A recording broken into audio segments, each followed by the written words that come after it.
Hello and welcome to our final lecture of Psych 491.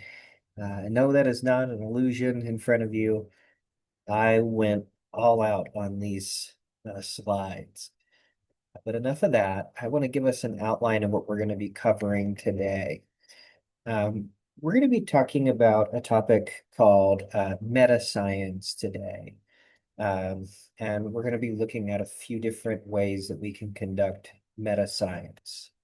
Um, so first, one of those ways is through a process called open science, and then there are some direct meta science techniques that we're going to talk about. And then finally, we're going to learn a little bit about crowdsourcing science. So, uh, to set the context for this, I want to just throw out there that um, publishing research is incentivized and for the most part required for faculty members. What you see in front of you here are the requirements that I had when I worked at Cal State, and they're kind of similar here at Radford. Um, we had to have at least three publications or major scholarly achievements, and two of them had to be initiated after becoming a professor. Now, this is not very hard to get to in 6 years, and but the type of university that I was at is a lot like Radford in that we were a teaching college. We're not a research college. If you were a faculty member over at Virginia Tech, these requirements might be closer to like three per year. And because of this, these requirements that we have in our jobs, sometimes it can lead to quick publications where we're focusing more on quantity, how many publications you have over the quality of the work that you're doing. And researchers' productivity is quantified and easily accessible. So let's just take a look at my productivity. In my career, I have 22 papers.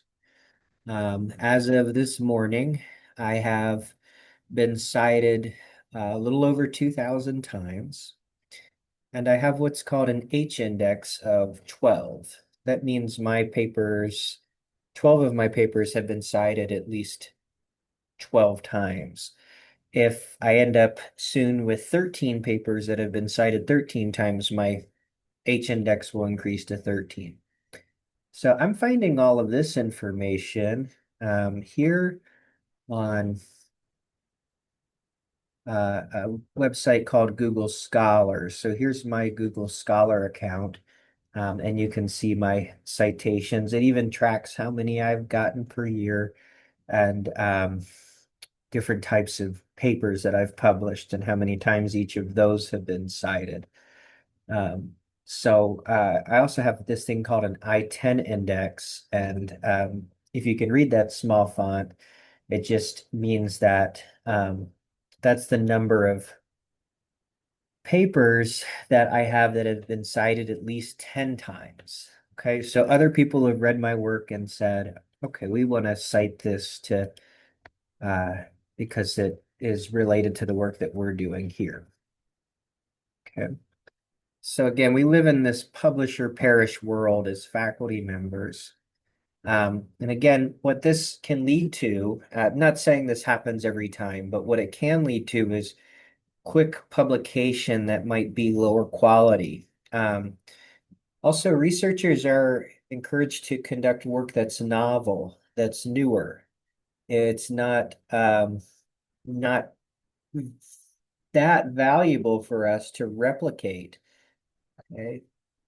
And then what that leads to is we will just, conduct one or two studies on a topic, and then once we've found what we were predicting, we might move on to the next thing.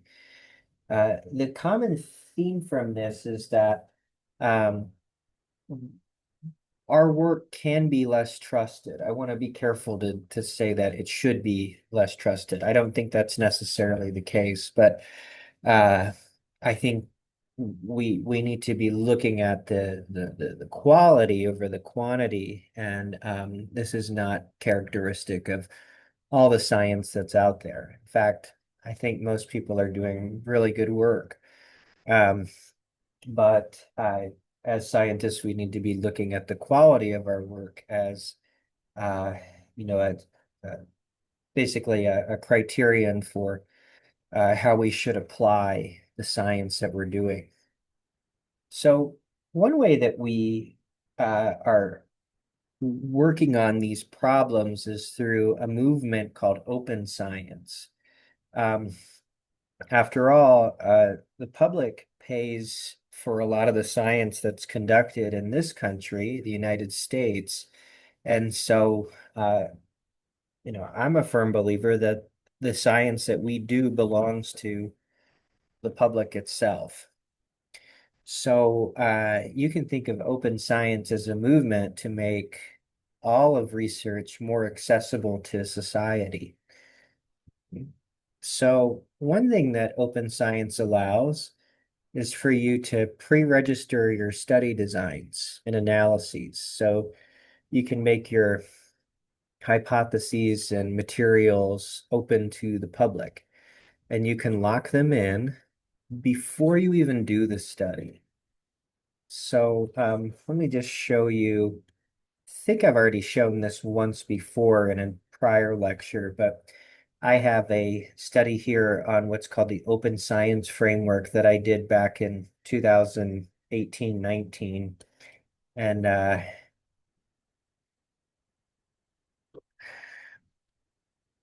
you can see here that I set up my hypotheses uh, prior to doing the work, and I locked them in.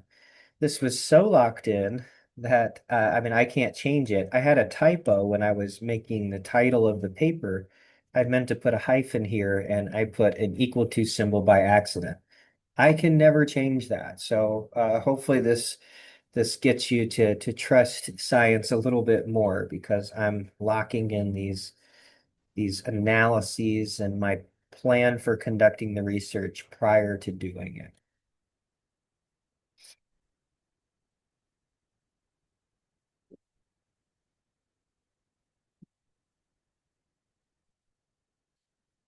All right. So you can also make the data that you have collected public on these websites. And there's plenty of websites available. The one that I like to use is through COS. It's called the Center for Open Science. And their website where you can post your materials is called the Open Science Framework. It is a repository that is open to the public. Another thing that we can do to combat these issues is through a research method called meta science. So what is meta science? When you use the word meta in front of another word, it just simply tells you to repeat the word that follows it. So in other words, this is like saying the science of science. So this is a methodology that we use to study science itself. Okay, so we can basically vet the quality of the research that we're doing. And it's hard to do meta science on a field that is young. But as our field in psychology grows more and more, we have more opportunity to do science on our science. This is because at some point we need a minimum number of publications to to vet the work. With one study out there, like on a topic, we we don't have enough out there to study the quality of the science. So basically, what we're doing here is we're using individual studies almost like a participant, where we review the work that that study did, and we we identify its flaws and benefits. So, given that psychology has grown a lot over the last 50 years, it's not surprising that there are journals dedicated to meta science in our field. Here are just a few of them. Not all of them exclusively accept meta science. Some of them focus on broader a broader subdiscipline of psychology. Um, but some of them, like meta science, that's what that one's all about, is conducting work on science itself. So I'll talk about a few different methodologies, one of which is called a narrative review or vote counting. Um, these are consensus reviews where, kind of like what you're doing in your literature review for your proposal and for your final paper in this class, you round up all of the literature on a topic and you review it so that we can gain some broader knowledge about a field. One of my favorite uh, narrative reviews comes from a researcher named Jamil Zaki. You can see his work here. He reshaped, in my field where I study empathy, he reshaped the way that we think about empathy as a topic to be studied by psychologists. And I'll just scroll down here real quick. You can see, well, where is it? There's a multi-page table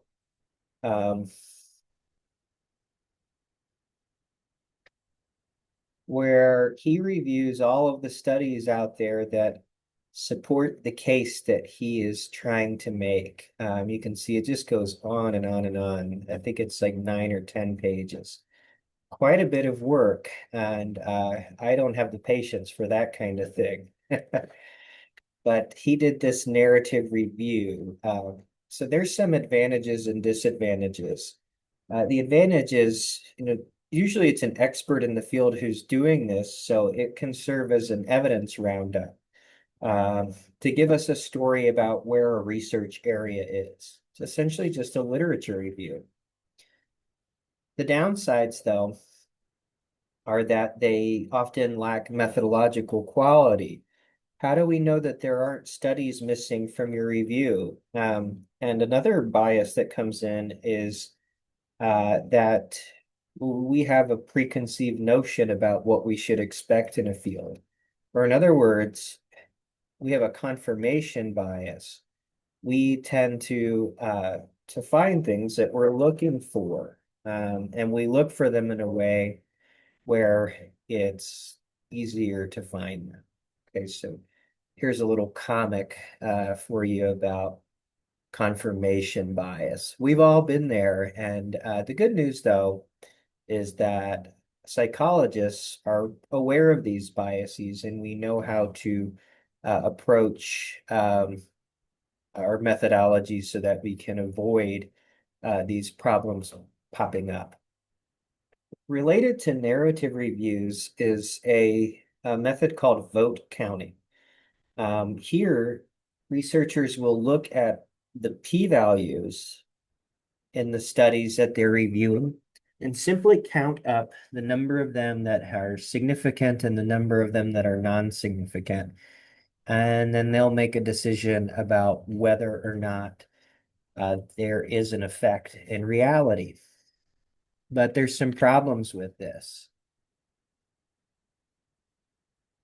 So just looking at these p-values, which I've bolded here, only one of them is significant, this last one here, and the other three are not significant. So what we might conclude from this study, or set of studies rather, is that, well, there's nothing going on in this field here. There's only one study that found what we were predicting, and then 3/4 of the studies available out there did not. So if we took a different approach, we would actually find that there is a very stable effect of the treatment in these series of studies here. So some problems with vote counting and really any type of review that we do are that it's hard to get access to studies that have null effects or effects that are the opposite of what you predicted. Um, you may not get access to all the literature. And we talked about what this was called in a recent lecture. This is file drawing, where, even if you try, sometimes it's just harder to publish these studies. And if these studies aren't published, how else are you going to access them as a researcher? You can't. They're nowhere to be found. So, another approach that takes care of some of the issues I've described before with vote counting, particularly that, we had a really stable effect, even though there was only one significant p-value, is through a process called meta-analysis. Now, here's an example of the rationale for a meta-analysis. Whenever we're doing a research study, we have the assumption that there is a true population value out there. Or in other words, out in the population, there is a true effect. Here, we're just going to estimate a mean. This is a mean of 16, okay, out in the population. Now, the thing is, we can't study the entire population in one go. We have to do multiple studies, or we have to sample um, from many different studies uh, to see what that population mean might be. So let's just go ahead and do 5 studies. So I've done 5 studies. These are 5 unique samples, and they average out to have a mean of 16.32. Each of these studies has 20 people in it. And so I'm just going to collect a few more samples. Let's go all the way up to 20 studies. Oh, that's a little bit closer, right? It's averaging out to a mean of 15.93. Let's keep going all the way up to 100. Okay, well, we're a little further off there. But the idea here is that over time, the more and more studies that you collect, the better estimate that you're going to get of the population. So let's just go collect 10,000. 10,100 studies. And we've got a mean that's very close to what it should be. Okay. So meta-analysis works really in the same way.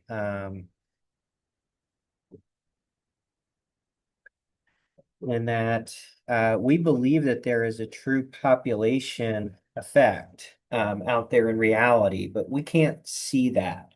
So, and the reason why is because when you take a sample from a population, it doesn't always pinpoint the exact effect that we're looking for. Okay, it's going to be off by a little bit.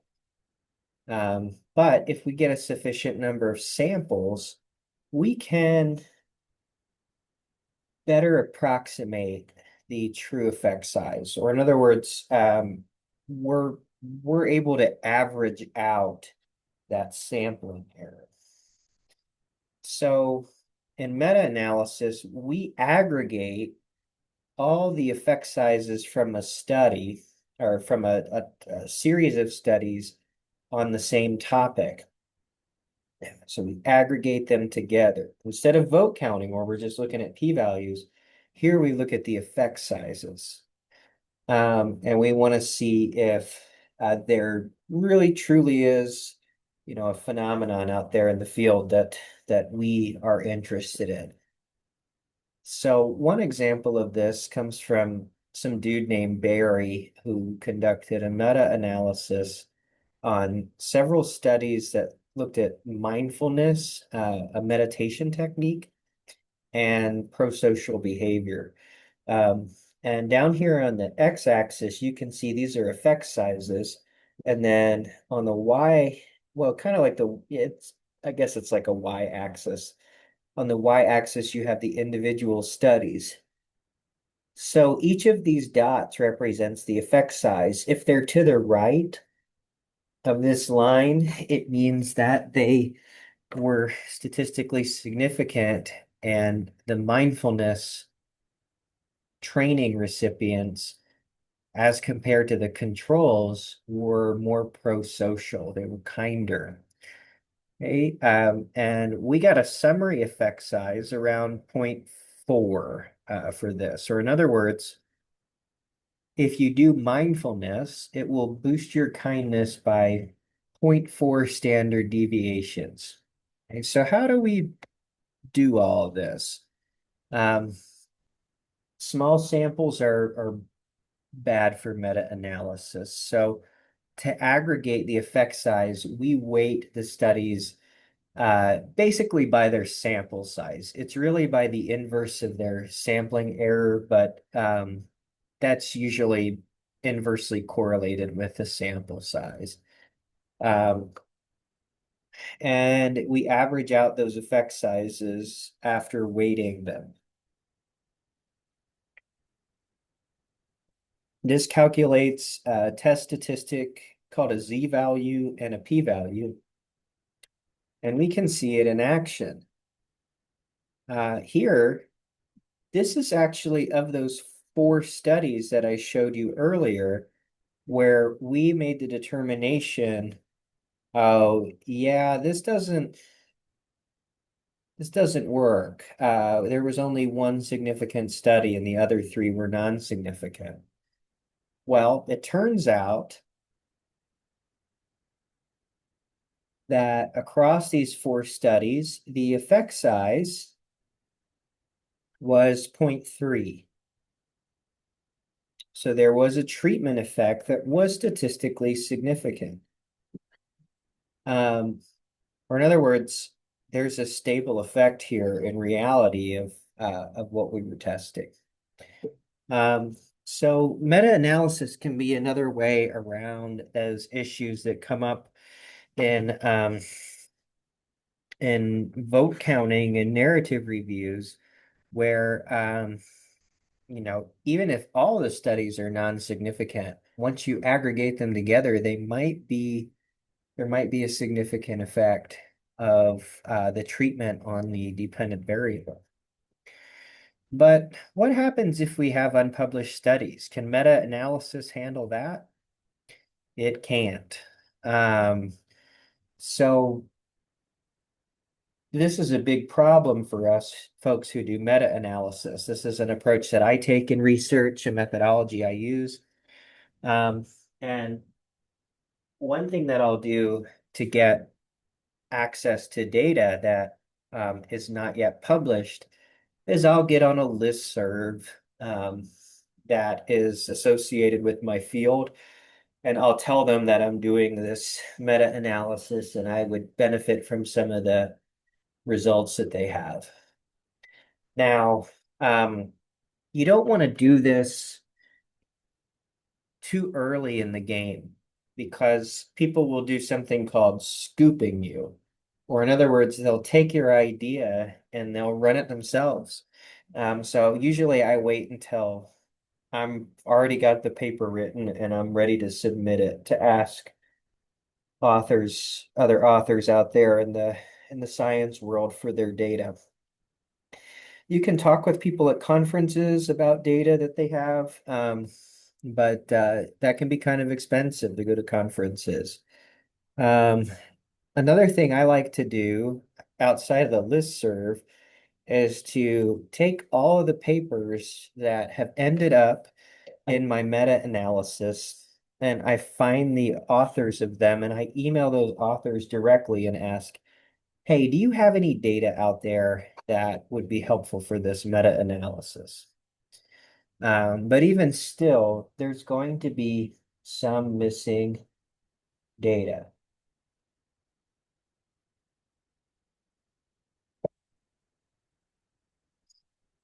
So how do we spot these missing studies? We call these missing studies publication bias or selective reporting.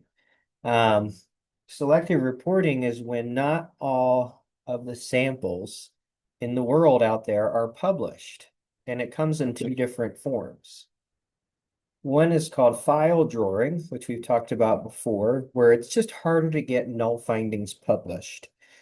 It's not always intentional, though. I've got papers that I've been trying to publish for years, and I just can't make it happen because the editors and reviewers are like, yeah, this doesn't make sense, and you need to do some work to make it make sense. Okay, which is still important work to do. We have to collect, more replication studies. We've also got p-hacking, where not every aspect of the study appears in a paper. In other words, there's some missing information, and you might not know about what's missing because it might not have been reported. So, how can we spot publication bias? One way is we put all of our studies effect sizes on something called a funnel plot. And funnel plots look at the relationship between sample size and effect size. Large samples should always be close to the effect, and small samples should be more spread out. Here, we have a funnel plot where it's really not the sample size. You could just see like larger sample sizes would be up here, smaller sample sizes would be up here. And these studies, the little circular dots that are empty, were real studies in my meta-analysis. And the shape that they should take is they should pretty much perfectly map onto this cone or this funnel. And if they don't, it will tell you that there are studies that are probably missing. And the way that it does that is it says, okay, all these little empty circles that we have here, these are real studies and they're asymmetric. It actually looks like larger sample studies have smaller effect sizes and it's not taking the shape of this cone. So it'll create studies out there, it'll impute them, or in other words, make them up and say, there's probably a few missing studies out there in the world. Um, and to do that, we need to even out this funnel plot. Um, so another approach other than looking at the funnel plot is doing an analysis called a p-curve. A p-curve is a meta-analysis, and it plays into this idea that the probability of p-values in a field where there is a significant effect in reality don't actually take this shape. Now, I know that that we do have normal distributions, but p-values don't work in this way when there truly is a significant effect in reality. Instead, if there truly is an effect in reality, you should find that a whole bunch in the literature. If you have a study that is well powered enough.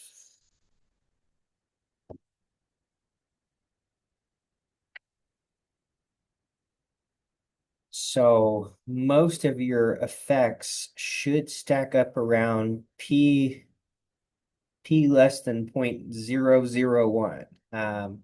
If you really have a true effect in reality. So P-curve is a meta-analysis that will tell you, does your effect size depend on this selective reporting?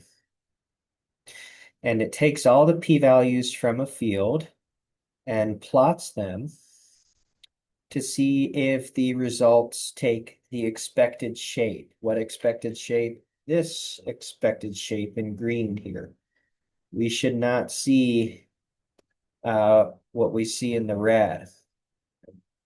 So let's take these data and go to this P-curve website. I made these data up, and I made them up to demonstrate a point. But it takes us to this P-curve app, and I'm going to enter all these in here. And you can grab this information from studies that were done in the field, and it will make a P-curve. Okay, so what you're seeing here is all of the studies with significant findings. It should look like the green, where fewer of these studies stack up around p.05, and most, about half of them, stack up around p.01. But that's not what you're seeing here. Instead, you're seeing a big blip right around p.05 and p.03. This might indicate that there is a little bit of p-hacking going on in these data. Right, so this is just another way that you can look at it. There's a whole bunch of information here about how to report this. But essentially, here we've got some issues uh, of p-hacking probably going on. So this asks if a study has what's called evidential value. This term refers to results that are due to an intervention only and not publication bias. Or in other words, is this bias that we have in the field where we don't publish null results, why we see this effect in our meta-analysis, or is it just due to the intervention? So if our analysis is significant, it has some evidential value. The last thing I want to talk about today is crowdsourcing our data. And and this is usually done for replications. And you can think of replications as coming in two types. The one that happens the most is systematic replication, where we try to replicate an idea or a finding, but we don't use the exact same methods as the original researchers. Okay.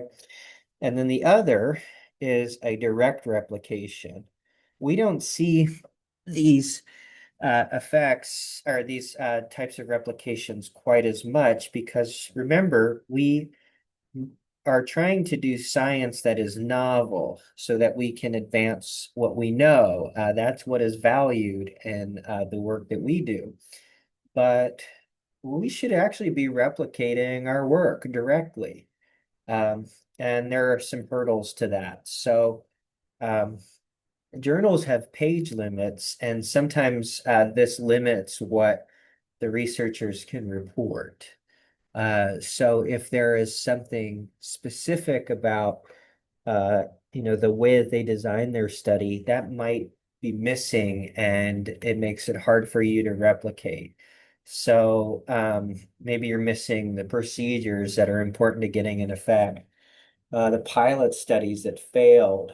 And also, there's really no agreed upon way about sharing materials, although the Open Science Framework and other types of websites that are repositories are trying to change that.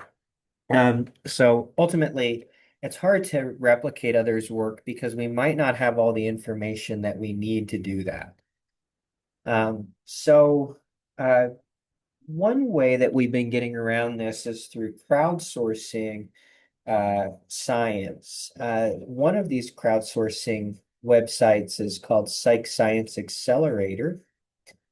And on Accelerator, Get to it.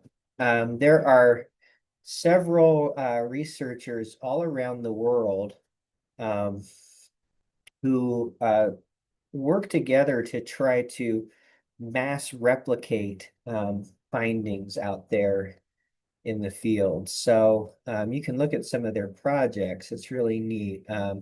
They've got one in the trolley problem. I'm sure you've seen that before.